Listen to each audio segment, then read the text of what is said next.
Good morning बच्चों। मैं मिर्जा निगार। आज हम लोग क्लास 9th में होम साइंस पढ़ेंगे, चैप्टर फर्स्ट, जिसका नाम है गृह विज्ञान के तत्व एवं क्षेत्र। बच्चों तो चलिए आज हम लोग होम साइंस का क्लास स्टार्ट करते हैं। तो सबसे पहले हम ये जानते हैं कि गृह विज्ञान का अर्थ क्या होता है। देखिए आप लोग तो पढ़े ही होंगे गृह विज्ञान का अर्थ। गृह विज्ञान आप लोगों ने 6 से लेकर 8 तक पढ़ा है, लेकिन मैं आपको ये बता दूं कि जब हम लोग अब आप लोग 9th में आए हैं तो 9th का थोड़ा सिलेबस ज्यादा है, तो सब पढ़ते चलिएगा, नोट्स तैयार करते चलिएगा। गृह विज्ञान का अर्थ क्या होता है? देखिए गृह विज्ञान अपनी भाषा में कहा जाए तो दो शब्दों से मिलकर बना हुआ है, गृह और विज्ञान। यानी गृह का मतलब होता है घर, और विज्ञान का मतलब व्यवस्थित ज्ञान, यानी घर के व्यवस्थित ज्ञान को गृह विज्ञान कहा जाता है। अब इसे हम परिभाषित करेंगे तो आपके बुक्स में बहुत सारे परिभाषाएं हैं, कोई भी एक परिभाषा आप याद कर सकते हैं। तो देखिए गृह विज्ञान की परिभाषा क्या है। गृह विज्ञान वह व्यवहारिक विज्ञान है जो अपने अध्ययनकर्ताओं को सफल पारिवारिक जीवन व्यतीत करने, सामाजिक तथा आर्थिक समस्याओं को हल करने और सुखमय जीवन यापन करने की दशाओं का ज्ञान कराता है। बच्चों ये आप लोग याद कर लीजिएगा कि गृह विज्ञान की परिभाषा क्या है। उसके बाद गृह विज्ञान के तत्व क्या होते हैं। तो देखिए गृह विज्ञान के तत्व, जैसा कि हमारा पहला चैप्टर का नाम भी है ये, तो मुख्य है गृह विज्ञान के तत्व क्या होते हैं। तो गृह विज्ञान में बहुत कुछ सम्मिलित होता है। तो सभी तत्व सम्मिलित होते हैं जो परिवार की आवश्यकताओं को और उद्देश्यों की पूर्ति करते हैं। यानी जो परिवार की जो जो आवश्यकताएं होती हैं उन, और जो परिवार के सदस्यों का उद्देश्य होता है, ठीक है, तो उन सभी की आवश्यकताओं को पूरा करते हैं। तो ऐसे तत्व जो सभी परिवार के सभी सदस्यों की आवश्यकताओं को पूरा करते हैं वो सारे तत्व गृह विज्ञान में आते हैं। जैसे देखिए परिवार के सदस्यों का बहुमुखी विकास। परिवार में बहुत सारे सदस्य होते हैं, छोटे बड़े, तो सबके हिसाब से सभी लोगों का विकास किस प्रकार हो उसका अध्ययन कराता है। नियोजन, नियंत्रण, मूल्यांकन, ये 4 टॉपिक हैं इसमें। तो आप लोग इसको भी पढ़िएगा, याद कीजिएगा। गृह विज्ञान कला और विज्ञान दोनों है, इसकी पुष्टि कीजिए। इस तरह का प्रश्न आपका अक्सर आता है और बहुत इंपॉर्टेंट क्वेश्चन है ये कि गृह विज्ञान कला और विज्ञान दोनों है, हम पुष्टि कैसे करेंगे, कैसे हम सिद्ध करेंगे कि गृह विज्ञान कला भी है और गृह विज्ञान विज्ञान भी है। तो देखिए गृह विज्ञान एक विज्ञान है, हम एक एक लेकर के चलते हैं। तो पहले हम ये बताते हैं कि गृह विज्ञान एक विज्ञान है। कैसे विज्ञान है? गृह विज्ञान एक विज्ञान है क्योंकि इसमें कई तथ्य हैं, तो ये तथ्यात्मक होता है। गृह विज्ञान तथ्यात्मक होता है, एक एक तथ्य की बात करता है। गृह विज्ञान के ये जो तथ्यात्मक होते हैं, इनके अंतर्गत हम क्या क्या पढ़ते हैं। तो तथ्यात्मक जो है उसमें हम शरीर विज्ञान के बारे में पढ़ेंगे, स्वास्थ्य के बारे में पढ़ेंगे, गृह परिचर्या क्या होती है, फिर उसके बाद है वस्त्र विज्ञान क्या है, अर्थव्यवस्था क्या है, इन सब के बारे में हम लोग ये तथ्यात्मक में पढ़ते हैं। फिर उसके बाद दूसरा है वैज्ञानिक पद्धति द्वारा अध्ययन। तो ये भी एक विज्ञान के रूप में बताया गया है कि गृह विज्ञान जो है वो वैज्ञानिक पद्धति द्वारा एक अध्ययन है। तो कैसे इस अध्ययन में हम लोग क्या पढ़ते हैं। तो इस अध्ययन में हम लोग आहार एवं पोषण के बारे में पढ़ते हैं। उसके बाद स्वास्थ्य विज्ञान के बारे में पढ़ते हैं, प्राथमिक चिकित्सा के बारे में, उसकी सुरक्षा के बारे में, से संबंधित सारे जितने भी नियम बनाए जाते हैं इन सभी से संबंधित, यानी पोषण के बारे में, अच्छा आहार लेते हैं, संतुलित आहार हमें क्या लेना चाहिए। तो ये सारी चीजें जितनी भी हैं, हमें प्राथमिक चिकित्सा होता क्या है, पहला उपचार हम क्या करेंगे, तो ये सारी बातें जितनी भी होती हैं वो वैज्ञानिक पद्धति के द्वारा हम अध्ययन करते हैं। इसके बाद है गृह विज्ञान में सर्वमान्य सिद्धांत। ये हमारा तीसरा टॉपिक है। गृह विज्ञान एक विज्ञान है, इसके अंतर्गत गृह विज्ञान का तीसरा टॉपिक है कि गृह विज्ञान में सर्वमान्य सिद्धांत होता है। इसका मतलब क्या हुआ कि गृह विज्ञान के अंतर्गत हम साज सज्जा के बारे में, स्वास्थ्य आहार के बारे में, और उसके बाद पोषण तत्वों के बारे में, जितने भी पोषक तत्व हैं, चिकित्सा के बारे में, बाल विकास के बारे में पढ़ते हैं, वस्तुओं की देखरेख कैसे करेंगे, ये सारी चीजें जितना भी है वो सब सिद्धांत पर आधारित है। गृह विज्ञान के अंतर्गत ये सब सर्वमान्य है। इसके बाद हम पढ़ते हैं कि गृह विज्ञान में भविष्यवाणी संभव है। देखिए, अनेक विषयों पर गृह विज्ञान भविष्यवाणी करता है, यानी कह सकते हैं कि गृह विज्ञान एक ऐसा विज्ञान है जिसके माध्यम से हम पहले की आने वाले कल में क्या होने वाला है इसका हम अनुमान लगा सकते हैं। पूर्ण रूप से तथ्य सही नहीं होता है, लेकिन हम एक अनुमान के आधार पर बता सकते हैं कि हमारे परिवार की परिस्थिति को देखते हुए हम ये अनुमान लगा सकते हैं कि क्या हो सकता है। तो ये सारी बातें जो है वो गृह विज्ञान के अंतर्गत बताई जाती हैं कला के रूप में। अब देखिए, अभी तो ये हो गया विज्ञान के रूप में गृह विज्ञान का क्या महत्व है, फिर कला के रूप में गृह विज्ञान क्या है। तो कला की बात की जाए तो कला क्या करता है, सुंदर बनाने का प्रयास करता है, यानी किसी भी वस्तु को अपने तरीके से, अपने ढंग से उसको जितना हम डेकोरेट करके उसको हम सुंदर बना सकते हैं। तो कला के रूप में सुंदर बनाने का प्रयास किया जाता है। इसमें सौंदर्य बोध यानी कि सुंदर बनाने की कला बताई जाती है कि किस तरीके से हम बनाएं कि हमारा जो कुछ भी हम चादर बना रहे हैं, पेंट कर रहे हैं, या फिर मेजपोश बना रहे हैं, या फिर जो कुछ भी हम कपड़े वगैरह सिल रहे हैं, तो उसमें सुंदरता कैसे आएगी। तो इसका अध्ययन कराता है। पारिवारिक मूल आवश्यकताओं का अध्ययन कराता है कि परिवार के अंतर्गत कौन कौन सी मूल आवश्यकताएं होती हैं, परिवार को किन किन चीजों की आवश्यकता पड़ती है, परिवार के प्रति हमें कैसा होना चाहिए। एक गृहिणी को, यानी आप लोग आगे चलकर गृहिणी होंगी, तो एक गृहिणी को किस तरह का व्यवहार रखना है परिवार से संबंधित, ये सारी बातें हमको गृह विज्ञान के अंतर्गत मिलती हैं। तीसरी बात है व्यक्तिगत। अब पर्सनली हम किसी से किस बिहेव से मिलते हैं, हमारा नेचर कैसा होना चाहिए, एक परिवार में हम किस तरीके से रहें, किस परिवार हमारा जो नियोजित रहे, यानी एक सीमित परिवार बनकर रहे, सब मिल कर रहें, ठीक है। तो सब परिवार मिल करके रहें, तो उस हिसाब से हमको अपना व्यवहार बदलना होगा। तो सभी के लिए बच्चों के साथ कैसा व्यवहार करना है, बड़ों के साथ कैसा व्यवहार करना है, या हमारे जो पास पड़ोस के लोग हैं उनके प्रति हमारा व्यवहार कैसा होना चाहिए, ये सारी चीज जो है हम गृह विज्ञान के अंतर्गत पढ़ते हैं। इसके बाद है वस्त्र निर्माण, सिलाई करना, कढ़ाई करना या बुनाई करना, इन सब कलाओं का ज्ञान गृह विज्ञान के अंतर्गत होता है। उसके बाद घर की साफ सफाई, ठीक है। तो ये सारी चीजें जो है गृह विज्ञान के एक कला के रूप में प्रदर्शित की जाती हैं।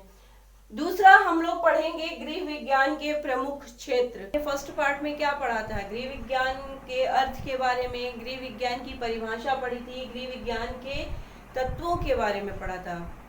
आज हम लोग गृह विज्ञान के क्षेत्र के बारे में पढ़ेंगे, प्रमुख क्षेत्र कौन कौन से हैं। बच्चों, गृह विज्ञान दरअसल विज्ञान भी है और गृह विज्ञान कला भी है, तो इस पे आधारित इसका जो क्षेत्र है ना, बहुत ही विस्तृत क्षेत्र है। तो बहुत विस्तृत क्षेत्र है, इसको हम लोग इस तरीके से पढ़ेंगे कि गृह विज्ञान के प्रमुख क्षेत्र क्या क्या हैं। तो देखिए, गृह प्रबंध के रूप में, गृह प्रबंध क्या होता है, घर के कार्यों के रूप में, कि गृह विज्ञान में के अंतर्गत हम अपने घर का प्रबंध कैसे करेंगे, ठीक है। घर का प्रबंध यानी घर में पर्दा कैसा होना चाहिए, या घर की व्यवस्था कैसी होनी चाहिए, तो उसका प्रबंध कैसा है, हम अपने घर को कितने अच्छे तरीके से सजा सकते हैं। तो इन सब चीज के बारे में हम लोग गृह प्रबंध के अंतर्गत पढ़ा जाता है। अर्थव्यवस्था यानी आय व्यय का सही खर्च करने का, यानी आय व्यय का जो सही बजट होता है, लेखा जोखा तैयार करना। फिर है सफाई सजावट से संबंधित जानकारी। सफाई सजावट से संबंधित यानी हमें कैसे कैसे सफाई करना चाहिए। सफाई भी कई तरह की होती है, जैसे मान लीजिए दैनिक सफाई होती है, मासिक सफाई होती है, साप्ताहिक सफाई होती है, वार्षिक सफाई होती है। तो जब हमें जानकारी होगी कि हमको दैनिक सफाई में क्या क्या चीज़ें आती हैं, तो उस हिसाब से हम अपनी सफाई करते हैं। ऐसा नहीं है कि रोज़ हम क्या करें कि जाला वगैरह रोज़ रोज़ साफ करना शुरू कर दिया जाए। तो रोज़ रोज़ अगर हम ये सब काम करेंगे तो बाकी के काम हम कैसे कर सकते हैं। तो इस वजह से सफाइयों को कई भागों में बांटा गया है। उस पर आधारित जो दैनिक सफाई है, रोज़ की सफाई होती है, तो उसको हम डेली के कार्यों में यूज़ करते हैं। फिर उसके बाद अलग है कि सप्ताह के अंदर हम कौन कौन सी सफाई करें। फिर उसके बाद है कि मंथली हम कौन कौन सी सफाई करें। तो इस हिसाब से सफाइयों को भी अलग अलग बांटा गया है। तो ये सारी चीज़ें जो होती हैं वो हम सफाई सजावट से संबंधित जानकारी किसमें पढ़ते हैं, गृह विज्ञान के क्षेत्र में। फिर है स्वास्थ्य रक्षा। हम अगर हमारे परिवार के सदस्य हैं, उसमें किसी की तबीयत खराब हो गई है, तो हम उनके स्वास्थ्य की रक्षा कैसे करें, उनको कौन सी चीज़ें दें, उनके दवे का रूटीन क्या है, क्या होना चाहिए, ये सारी चीज़ें जो होती हैं हमको स्वास्थ्य रक्षा यानी स्वास्थ्य की रक्षा कैसी की जाए, उसके बारे में जानकारी देता है। आहार एवं पोषक विज्ञान। हम कौन सा आहार लें। ऐसा नहीं है कि हम खाना खाते चले जा रहे हैं लेकिन वो बदन में नहीं लग रहा है, यानी हमारे शरीर में नहीं लग रहा है। तो क्यों नहीं लग रहा है, हम पौष्टिक तत्वों का यूज़ करें, पौष्टिक खाना खाएं, कम खाएं लेकिन पौष्टिक खाएं। तो हमें जानकारी ये भी होनी चाहिए कि क्या क्या चीज़ें आती हैं जो संतुलित आहार के अंतर्गत हैं। दूध है, फल है, सब्जी है, हरी सब्जी है, तो इन सब चीज़ का हमें सेवन करना चाहिए। तो बाकी है बैक्टीरिया विज्ञान, यानी हमें ये भी मालूम होना चाहिए कि खाना रख देने से बैक्टीरिया पड़ जाता है, या फिर कौन से बैक्टीरिया हैं जो बहुत ज़्यादा हानिकारक होते हैं, कुछ बैक्टीरिया होते हैं जो लाभदायक भी होते हैं। तो उस हिसाब से हमको बैक्टीरिया विज्ञान के बारे में अध्ययन करना आवश्यक है। फिर है प्राथमिक चिकित्सा एवं परिचर्या। यदि परिवार के अंतर्गत कोई हादसा हो जाता है तो हमारा प्रथम उपचार क्या होना चाहिए, इसकी बारे में जानकारी भी हम लोग इस क्षेत्र के अंतर्गत करते हैं, यानी गृह विज्ञान के क्षेत्र के अंतर्गत करते हैं। अब प्राथमिक चिकित्सा होती क्या है। यदि आपके परिवार में कोई छत से गिर जाता है, या किसी को सांप काट लेता है, या कोई ऐसी दुर्घटनाएं हो जाती हैं जो अचानक से हो जाती हैं, तो उसके लिए हम प्रथम उपचार क्या करेंगे, ये जानकारी होनी चाहिए। तो ये सारी चीज़ों की जानकारी हमें कहाँ से मिलती है, गृह विज्ञान से मिलती है। उसके बाद है मातृकला तथा शिशु कला। मातृकला यानी कि हम माँ हैं तो हमारा क्या काम होना चाहिए बच्चों के प्रति, बच्चों का पालन पोषण कैसे किया जाए, ये सारी जानकारी गृह विज्ञान देता है। बाल विकास तथा पारिवारिक संबंध। बच्चों का विकास किस तरह होना चाहिए, क्या चीज़ पौष्टिक तत्व हम बच्चों को दें जिसकी वजह से बच्चे अच्छे से पढ़ें, उनका विकास अच्छे से हो, वो जल्दी से बड़े हों, वो डेवलप करें, यानी कि उनका मानसिक विकास, शारीरिक विकास कैसा होना चाहिए। तो ये सारी चीज़ें भी विज्ञान के अंतर्गत बताई जाती हैं। वस्त्र विज्ञान तथा परिधान। वस्त्र विज्ञान, वस्त्रों के बारे में जानकारी।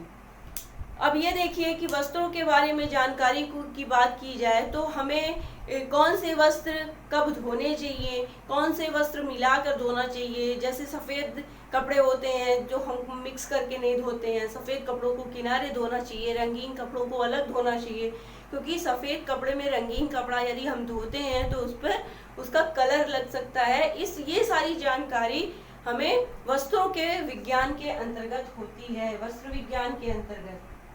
गृह गणित। अब गृह गणित क्या होता है, यानी कि हमारा पर डे का खर्चा कितना बढ़ रहा है, कितना हो रहा है, कितना आय हो रहा है, कितना व्यय हो रहा है, तो कहाँ पर कौन से खर्चे ज़्यादा हो रहे हैं, एक्स्ट्रा खर्चा क्या हो रहा है, ये सारा लेखा जोखा तैयार करना भी एक गृहिणी का कर्तव्य होता है, यानी जो गृह विज्ञान पढ़ता है उसका दायित्व होता है। फिर है गृह विज्ञान में कौन कौन से विषय सम्मिलित होते हैं। अब देखिए गृह विज्ञान, हमने आपको बताया कि गृह विज्ञान सिर्फ एक विज्ञान है, विज्ञान ही नहीं है बल्कि एक कला भी है। यानी ज्यादातर लोग यही मायने रखते हैं कि गृह विज्ञान का मतलब यही हो गया कि खाना पकाना, तो सिर्फ यहीं तक सीमित नहीं है गृह विज्ञान। गृह विज्ञान सिलाई कढ़ाई बुनाई पकवान से ले करके अच्छी अच्छी जानकारी, यानी अच्छे विषयों के बारे में कई ऐसे विषय हैं जिसके बारे में जानकारी देता है। तो शरीर रचना व स्वास्थ्य विज्ञान के बारे में। उसके बाद है चिकित्सा तथा परिचर्या, यानी हम उपचार कैसे करेंगे, घरेलू उपचार क्या क्या होने चाहिए, उसकी भी जानकारी देता है।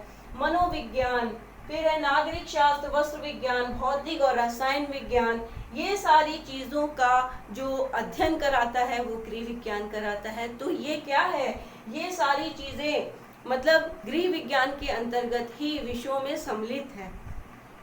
उसके बाद है आहार एवं पोषण, हमने आपको बताया है बाल कल्याण के बारे में कि बच्चों का कल्याण कैसे हो, बच्चों का परवरिश कैसे किया जाए, बच्चों को कौन सा माहौल दिया जाए, ये सारी जानकारी देता है। फिर है आहार एवं पोषण पारिवारिक समाजशास्त्र, फिर एक परिवार में सभी एकजुट हैं, संयुक्त परिवार है, तो संयुक्त परिवार में सबका व्यवहार कैसा होना चाहिए। हम एक गृहिणी हैं, गृहिणी क्या होती है, परिवार की मुखिया होती है। तो अगर हम परिवार में को सबको लेके चल रहे हैं, बच्चों को लेके चल रहे हैं, परिवार में सदस्य जो हैं बड़े लोग हैं उन लोगों को सबको मिला करके चल रहे हैं, तो किसकी क्या आवश्यकता है, कब किसको किस चीज़ की ज़रूरत पड़ रही है, इसकी जानकारी हम गृहिणी को होनी चाहिए। तो ये सारी चीज़ें हमें गृह विज्ञान के अंतर्गत ही मिलती है। इसके बाद देखिए गृह विज्ञान का महत्व क्या है और गृह विज्ञान की उपयोगिता क्या है, दोनों एक ही चीज़ है। तो गृह विज्ञान का जो महत्व होता है वही उसकी उपयोगिता होती है। गृह विज्ञान के अंतर्गत जो महत्व है वो समय का बहुत बड़ा महत्व है। समय, मेहनत यानी श्रम और व्यय की बचत में सहायक। यदि हमारे अंदर हुनर है, हमारे अंदर सिलाई कढ़ाई बुनाई की कला है, तो क्या होता है कि बहुत सारे हमारे समय जो होते हैं वो उपयोगी हो जाते हैं। जो भी हमारे लिए हमको जो फुर्सत मिलती है उसमें अगर हम इन सब कलाओं में ध्यान दें तो हमारा समय जो होता है वो उपयोगी हो जाता है, और एक तरह से कहा जाए तो ये एक धन प्राप्ति का जरिया भी होता है। उसके बाद आर्थिक नियोजन में सहायक, आर्थिक नियोजन में भी सहायक होता है गृह विज्ञान। आहार एवं पोषण संबंधी ज्ञान, यानी आहार और पोषण ये तो बहुत ही ज़्यादा आता है गृह विज्ञान के अंतर्गत, हर विषय को, हर व्यक्ति को लेकर के कि किस व्यक्ति को कैसा आहार मिलना चाहिए, कितनी कैलोरी मिलनी चाहिए, अगर गर्भवती महिला है तो उसको कितनी कैलोरी होनी चाहिए, बच्चा है तो उसको कितना कैलोरी खाना मिलना चाहिए, ये सारी जानकारी भी गृह विज्ञान के अंतर्गत दी जाती है जो बहुत ही महत्वपूर्ण है। क्रय विक्रय एवं बचत के ज्ञान में सहायक। क्रय विक्रय क्या होता है कि खरीदारी, यानी हम कितना खरीदते हैं, क्या चीज क्रय विक्रय करते हैं, लेन देन, बेचते क्या हैं और खरीदते क्या हैं, उसकी जानकारी। और बचत के ज्ञान में सहायक, उससे हमको कितनी बचत मिल रही है, तो हम महीने में कितना खर्चा करते हैं, क्या चीज़ खरीदते हैं, तो इनका लेखा जोखा जो हम तैयार करते हैं तो उससे गृह विज्ञान के अंतर्गत बहुत ही फायदा होता है।